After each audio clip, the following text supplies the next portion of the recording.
Hi అండి. ఇప్పుడు ఒక చిన్నది మనం చూద్దామండి. ఇప్పుడు ఏంటంటే మనకి ఏదైనా గానన్నా ఒక ఇప్పుడు ఈ రోజుల లోపల ఏంటంటే వెనకట తెలియని కాలంలో కులమత భేదాలున్నాయి. వాళ్ళు నిరక్షరాస్యులు. వాళ్ళకు అక్షర జ్ఞానం లేదు. కొంతమంది ఎప్పుడు కూడా పొలాలలో చేసి మురికి బట్టలతో మురికిగా ఉండేది.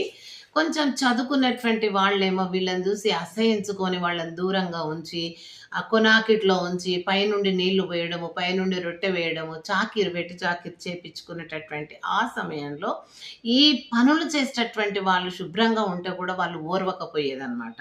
వాళ్ళ కోసమైనా తల చింపిరిగా, మురికి బట్టలు, మురికిగా అలా ఉండడం. ఈ రోజుల్లో ఏమంటున్నారంటే, మురికిగా ఉంటే మనం దగ్గర రానియం. అంతే గదండీ! ఎందుకంటే ఈ రోజుల్లో మరి బాగా మారిపోయింది గదా! అందరూ చదువుకున్నారు. చదువుకున్నాక మురికి బట్టలెందుకు? మరి చదువు మనకు అన్నీ నేర్పింది. పరిశుభ్రత, మరి ఎట్లా నీట్‌గా ఉండాలి, ఎలా ఉండాలి, మనుషులతోనే ఎలా కలిసుండాలి, మరి సమాజంలో ఎలా జీవించాలి, శుభ్రత అంటే ఏంటి, ఇవన్నీ మనకు చదువు నేర్పించిందండి. చదువు తల్లి. కాబట్టి మనం అవన్నీ తెలుసుకున్నాక గూడా కొంతమంది ఇప్పటికీ అడుక్కొని తింటూ ఉంటారు.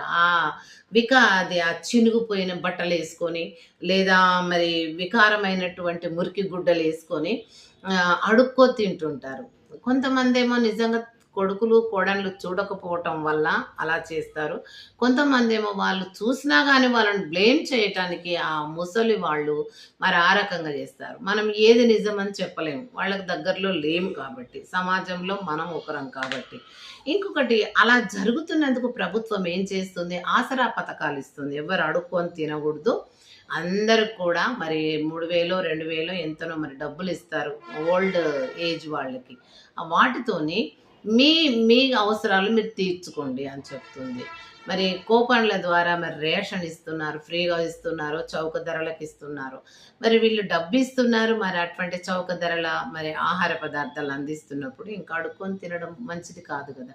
కాబట్టి మనిషి అన్నప్పుడు శుభ్రత ముందు పాటించాలా. శుభ్రమైన బట్టలు వేసుకోవాలి.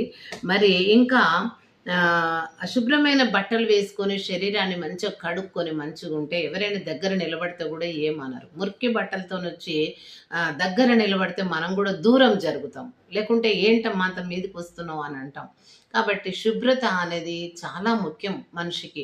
మనం ఇప్పుడు జంతువులకు స్నానం లేకపోయినా భగవంతుడు ఆ రకంగా పెట్టాడు గానీ, మనుషులకు మాత్రము స్నానం లేకపోతే, బట్టలు శుభ్రంగా ఉండకపోతే కంపు కొడతామండి. మనిషి యొక్క కంపు అంత కంపు ఏ జంతువులకు, పక్షులకు ఉండదు. మరి దేవుడు అలా వాటికి అలా పెట్టాడు. మనకిలా పెట్టాడు. మనకింత కంపు పెట్టినా గూడా మనము ఇంకా మరి భగవంతునికి భయపడి జీవించ